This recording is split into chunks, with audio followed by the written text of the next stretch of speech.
One of my first jobs was as a manager at a local ale bar. I worked there for over 3 years, and during that time I experienced 3 different unexplainable events. I honestly never believed in anything paranormal. Until I was working in this old 1920s-style bar in Conwy, North Wales.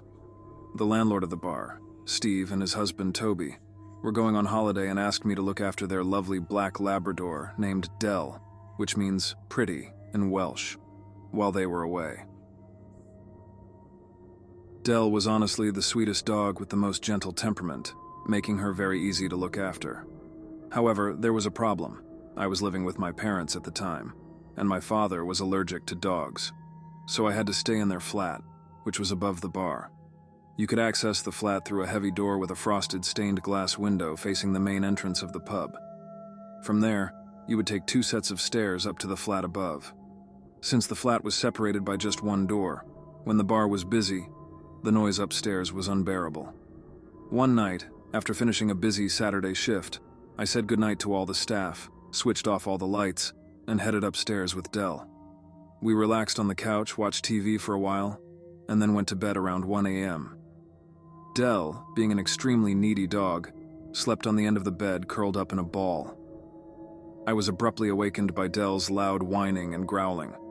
She stood on the edge of my bed, staring into the darkness at the bedroom door. I grabbed my phone, got out of bed, and opened the bedroom door to the upstairs landing. I cautiously looked around, but there was nothing to be seen. I called Dell to come off the bed, but she just cowered there. As I couldn't see anything, I returned to bed next to Dell, trying to calm her down by stroking her. Suddenly, Dell jumped off the bed and dove straight underneath, simultaneously urinating. I tried to coax her out, but she whimpered and wouldn't budge. This behavior was completely out of character for her. While I was attempting to comfort her, I heard unmistakable footsteps coming from the hallway downstairs, entering the ladies' toilets. The footsteps sounded as if someone in high heels was walking slowly. My first thought was that I had left a drunken woman in the bathrooms overnight, and she was now locked in the bar. With this concern in mind, I rushed downstairs in the dark, opened the door separating the flat and the bar, and turned on the lights. I quickly approached the ladies' toilets, calling out, but there was no reply. I entered the restroom, and as soon as I did, the door to the gents' toilet slammed shut. My immediate thought was to attend to this person, so I went into the gents. But once again, there was no one to be seen. As I headed back to the main bar, I noticed the double doors to the front of the building gently closing, and that's when fear and confusion washed over me. I ran to the entrance of the apartment, went straight upstairs, leaving the bar light on. I ascended the stairs like a frightened child and jumped into bed. Dell was still cowering and whining, and I began to shake and breathe heavily in fear. I lay back down and tried to calm myself, but suddenly I heard the slow, high-heeled footsteps again. This time I just sat up in bed, paralyzed with fear, listening to where the footsteps were going. They moved to the ladies' toilets, then to the smoke room, the sound changing from tiled to wooden surface under the heeled footsteps. I sat there for what felt like an eternity, trying to comprehend what was happening, while Dell continued to growl and whine. I started to get used to the sound of the footsteps, and it became less terrifying as the minutes passed. I gathered my courage, stood up, and cautiously walked down the first set of stairs.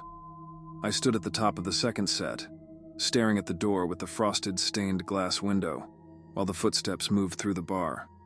I took a deep breath, swallowed my fear, and said, "Hello." My voice was trembling, but there was no response. I took another deep breath, cleared my throat, and asked a little louder, "Hello?" The footsteps immediately stopped. I stood there in silence with Dell whining upstairs. The silence hung in the air for what felt like an eternity. I gave myself a pep talk, calmed down, and gathered my courage. I slowly crept down the stairs, inching closer and closer to the stained glass door. I was now just a meter away, about to reach out to the latch and open the door, when suddenly, from behind the stained glass door, I heard the voice of a woman saying, "Hello?" It was as if she was mimicking the way I had said it. I screamed in fear, but nothing came out. I turned and ran upstairs, switching on every light as I rushed to put on my jacket and shoes. I grabbed Dell's leash and the keys to the building, then ran downstairs, barged through the stained glass door, and out the front door. I locked the door and stayed at a colleague's house for the night.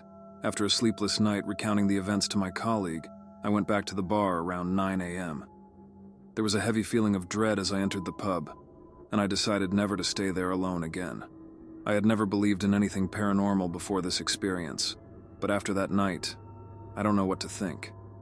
I still had another week of looking after Dell, so I had to spend more nights there. What would you have done in this situation? Let me know in the comments, and please like and subscribe if you'd like to hear the other 2 events of my time working there.